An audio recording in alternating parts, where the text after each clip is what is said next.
हर कई सारे चुनाव नजदीक से देखे, उसमें बहुत सारी मुस्लिम महिलाओं के आपको अच्छे खासे वोट मिले, उससे भी हम इनकार नहीं कर सकते, वो एक एनालिसिस का विषय है।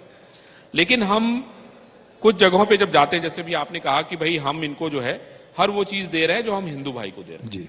मेरे मन में एक सवाल ये आता है कि सहारनपुर में हमने एक मोहल्ले का सर्वे किया और उस मोहल्ले के सर्वे का जो डेटा था मेरे पास वो था कि भाई वहां से आपको 1 वोट 2 वोट कहीं 3 वोट कहीं 5 वोट ऐसे मिले हैं, लेकिन आपने वहां पे उनको बिजली भी दी है, आपने उनको वहां पे सड़क भी दिया है, आपने उनको स्कॉलरशिप भी दी है, आपने उनके बेटियों को शादी भी कराई है। तो ये जो विश्वास का गैप है, ये विश्वास का गैप कैसे फुलफिल होगा? क्योंकि आप तो उनको दे रहे हैं लेकिन वो आपको कुछ नहीं दे रहे हैं। तो ये जो विश्वास का गैप बहुत बड़ा हो गया है, उसको ये पाटने की कोशिश हो रही है। तो उसमें क्या क्या हो रहा है, एक तो मुझे ये बताइए।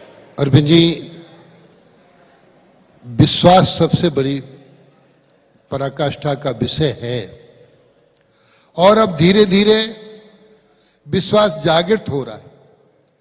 सभी नागरिक सुविधाएं इनको बराबर देने का काम कर रहे हैं। जैसे अभी मदरसा शिक्षा की बात कर रहे हैं, क्योंकि शिक्षा सबका विशेष अधिकार है। अभी तक मदरसों में और अब भी गरीब मुसलमानों के बच्चे पढ़ते हैं और जो मदरसा शिक्षा में जो विरोध करते हैं कुछ मुस्लिम नेतागण, उनके बच्चे इन मदरसों में नहीं पढ़ते, उनके बच्चे इन कॉन्वेंट स्कूलों में पढ़ते हैं। हमने मदरसा शिक्षा में सुधार करके, और जो माननीय प्रधानमंत्री नरेंद्र मोदी जी ने कहा था कि हम गरीब मुसलमानों के बच्चों के एक हाथ में कुरान तो एक हाथ में लैपटॉप देखेंगे, हम उसी व्यवस्था को काम कर रहे हैं और उत्तर प्रदेश में इसको लागू करने का भी काम कर रहे हैं।